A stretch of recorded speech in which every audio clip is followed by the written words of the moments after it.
good morning. At ito, nagbabalik tayo, no? So, meron na naman ko i-share sa inyo. Content na naman to. So, ayan. Meron tayong ano dito, repair na RMB mixer, no? Powered mixer to siya. Ang model ay PMX 1812A. So, ayan. So, ang problem niya, di na daw gumagana yung blower. Then, yung ibang mga potentiometer ay matigas na din. Hindi na, nawawala na yung mga knobs. So, gusto ipa-repair. So, ayan, may humming siya mga lods, oh. Humming yung ating output. So, ayan. So, ayan. Ito yung share ko sa inyo. Tsaka na rin, hindi na rin daw gumagana yung ibang, ano, yung mga dito, no? Yung mga input. Tsaka. Siyempre, sa tigas ba naman ng mga potentiometer yan? Hindi na maikot mga lods. Ito ba maikot pa? Ito matigas din, oh. Ito tigas. Hindi na maikot. Ito, oh, grabe. Hindi na ito recondition, ano? May humming na, oh.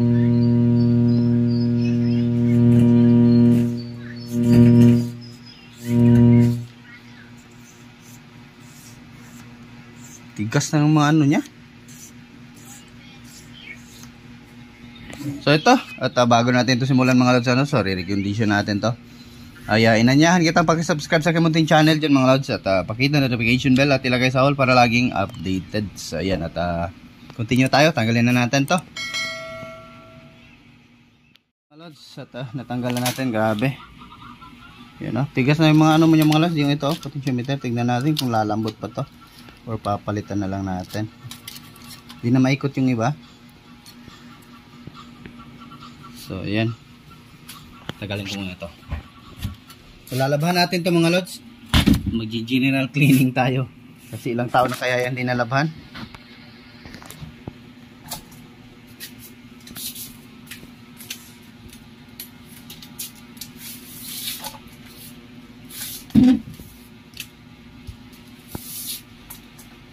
Ayaw, umilaw naman na natin. Wait lang, Mac. Ala, nahulog na. Nahulog na. Tanggal yung ano natin, oh. Tanggal yung ano ng ilaw. Wala na. Mamaya na natin ayusin. So, ito yung main amp niya. Opo, hulog no. Hulog ang pop-up no.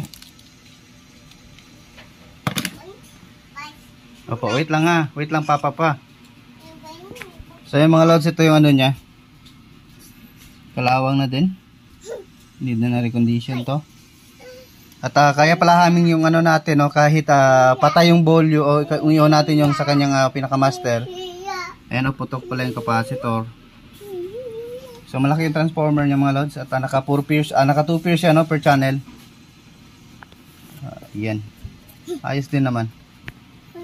So, recondition na to. Sisingilin natin si Pastor nito. Pastor din may-ari nito. Grabe ang likabok ko. Buong-buo na. Buong-buong puso. So, yun, continue lang tayo. Lalabahan ko muna to mga lods. At saka natin to i-recondition. Papalitan natin yung mga nitpalitan. Ito na mga lods. Napatuyo na natin yung kaniyang board. At saka yung kanyang mga equalizer. Equalizer ng mixer. So, malinis na. At hindi na dugyot, tignan. Pati ito, kinalikot natin yung mga singit-singit ng XLR para matanggal yung mga likabok na tumigas sa loob. Ayan. Ayan na din yung ano niya na ano natin, na final coat natin, ano, para naman ay gumanda tignan. Luminis na siya at medyo kumintag konti kahit pa paano. So, ito, check natin to isa-isa ang mga potentiometer. Ay titignan natin kung alin ang may tama, no. So, nagmukhang mixer na ulit.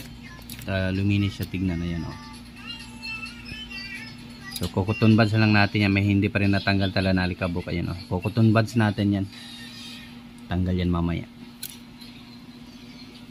So itong may kinalawang dito, itong trimmer niya na 501. ay papalitan natin at itong mga natamaan ng ano adhesive na kinalawang. Ayan, pati yung 1N40 148 ano. At bukod sa ibang ano ay wala naman masyado na kinalawang dito. Ito 551 papalitan din natin, kinalawang. Yan o, nag-start na siya mag corroded. So check na lang natin kung ano yung need palitan. Pati dito so itong capacitor niya naputok, palitan din natin. Lahatin na natin kasi lumubo din na din itong isa, hindi lang nakaputok, lumubo na din. So ayan, continue tayo. I-check ko muna lahat ng ano nito, potentiometer. Mga loads ano, so ayan, na-check na natin yung potentiometer. So ayan, ang daming ang patay. So mga patay na potentiometer. Kaya sabi niya, yung ibang channel daw walang tunog. So paano man patay yung mga potentiometer. So halos yung mga ano, pinag-check natin ay simula dito sa yung sa mga stereo na ano ay okay lang ano. I-start dito sa mga ano, sa mga mono na channel. Ay ayan, may mga pinagtatanggal tayo na hindi na nagpa-function. Wala nang reading sa tester. So ayan, ito halos ubos yung isang ano, isang channel. Ayan ito. Ganon din, tatlo. And then yung iba, yan, dalawa din. Ito, tatlo. Ilalim, tatlo din. So kaya yan, yung iba patay yung mid, patay yung ano. So ito, dalawa, tatlo din. So tigka tatlo, ito apat. So ayan, ito yung papalitan natin. At sana gagana na ito. So yung ano pala, yung main amp niya ay napalitan na natin ano, na okay na siya. So, bago na yung kanyang trimmer. So wala tayo yung pahiga na trimmer. So patayo yung timer. Pero same lang sila, 500 ohms. So yan.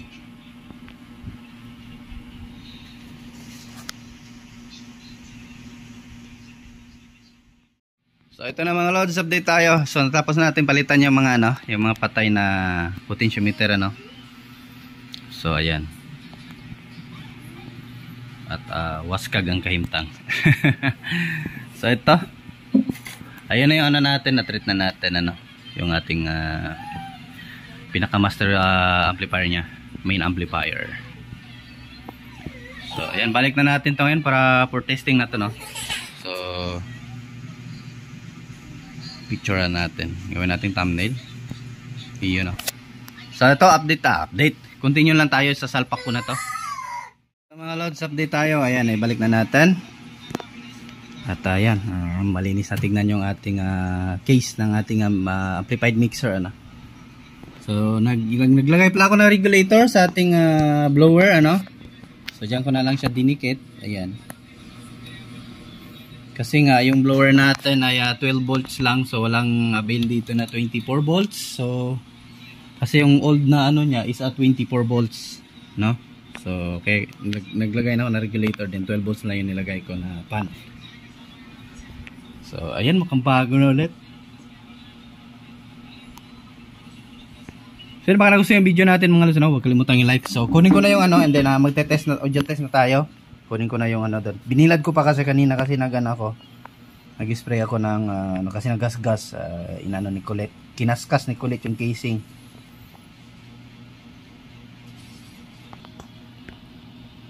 So yan, na-connect na natin.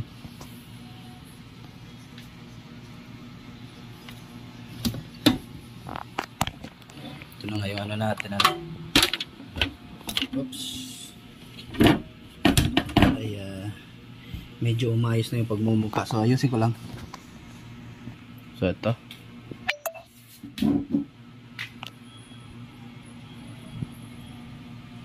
So ayan, medyo luminis na yung recondition natin. Ito yung tamang recondition. Kaysa naman na i-repair lang natin. Kasi gusto kasi ni Pas no, na i-repair lang. Sabi ko hindi na kaya i-repair. Need na ng recondition.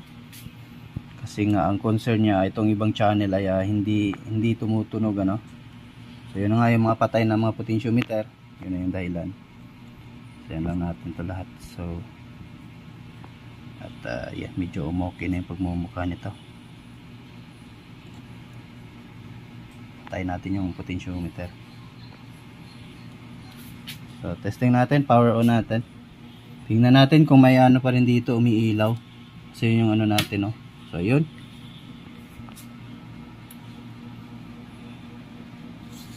So wala na siya mga lods. Ayan, sagad natin. Ayan, hindi na siya umiilaw. Kasi yung una, no, kapag ka isasagad natin tong feeder ng kanyang main, so may umiilaw dito. Gawa nga nung dito, no, so may problem nga yung mga potentiometer. Yung iba open or husky na siya. Gawa nga din sa grabe ng alikabok. Dito din sa equalizer, grabe na din yung alikabok. So ayan. Ayan.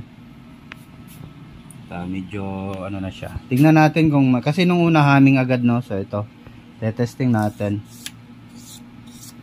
So hindi na siya nagre-react diyan o sa ating dito sa ating ano tawag diyan, sa ating level indicator, output level indicator ano or VIO.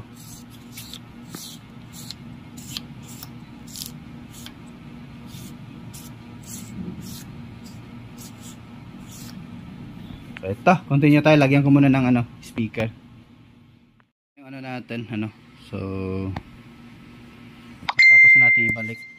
Mamaya ka na, sir. So ito. Video test tayo.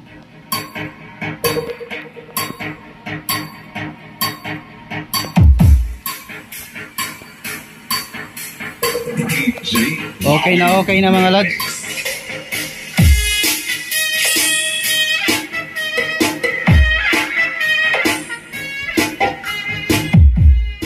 Yun o.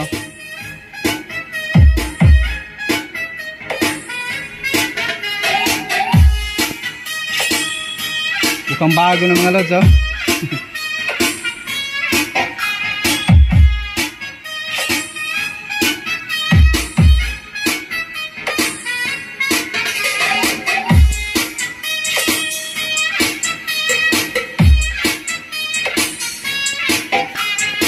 So ito mamaya lang natin to testing ulit kasi nga ay ako lang ito testing mamaya. So tatapusin lang yung video natin.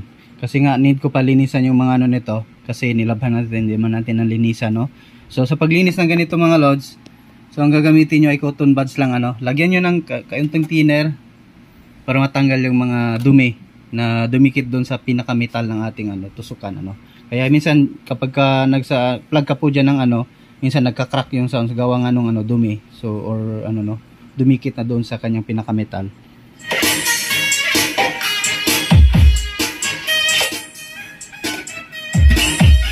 Gaya nga yan, no. Ayan, no. Medyo husky pa pero okay lang. Kunting ano lang to, exercise ng volume. Kasi nga tinambak na nila to eh. So yung mga ibang okay pa naman siya. Hindi ko na pinalitan. Kulang lang na exercise. Kasi yan, wala na yung ano, husky. So kulang lang na exercise yung mga volume niya gawa ng tinambak, ano.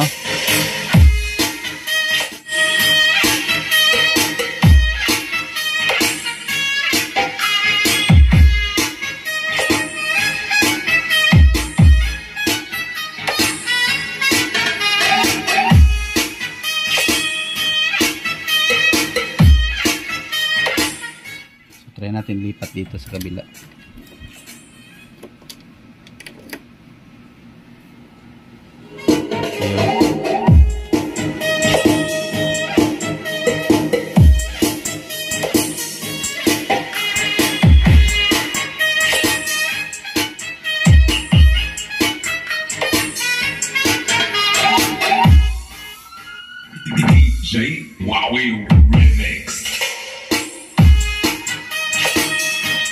Then kabilang channel testing natin.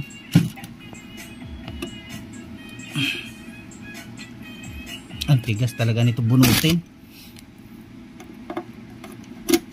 Kabila. So testing natin. So okay na. Tunog bago na ulit, tunog brand new na. Pati yung dito na nawala, no, pinilagyan natin. May mga kulang-kulang na kasi dito na, no. So kumuha lang ako doon sa pinag-chop-chop ko na mixer. So same lang naman sila. Kaya ayun. Palit tayo ng ibang kanta. Back. Where's the back? So baka nagustuhan yung video natin mga lods, ano? Huwag kalimutang i-like. At pakita notification bell at ilagay sa all. Pa-subscribe na po. So yung cover niya dito sa side, andun pa, pinatuyo ko pa. Kasi nilabhan ko din kasi nga madumi na. So yan, mukhang bago na ulit yung ano ni Pastor. Hindi na siya lugi sa kanyang ibabayad na 2.5. 2.5. So 2.5 lang yung binayad niya sa atin. So okay na yun. Kasi okay na yun kasi wala ano. So goods na yun. Actually 2.8 ko siya siningil. Nagsabi si Past no na 2.5 lang. So binigay ko na ng 2.5. At least kukunin niya to. Huwag niya lang itambak dito.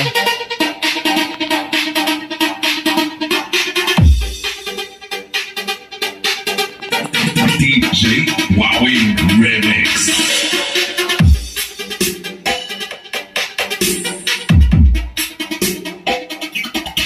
Powered by Arthur TV.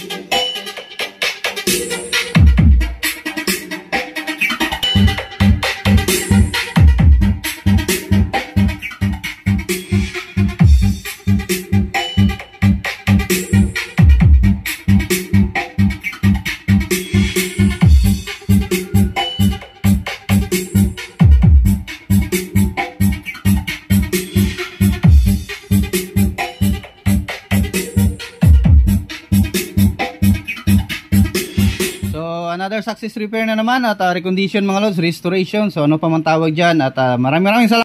Puputulin natin yung video natin hanggang sa next video natin. Marami pa tayong i-share sa inyo.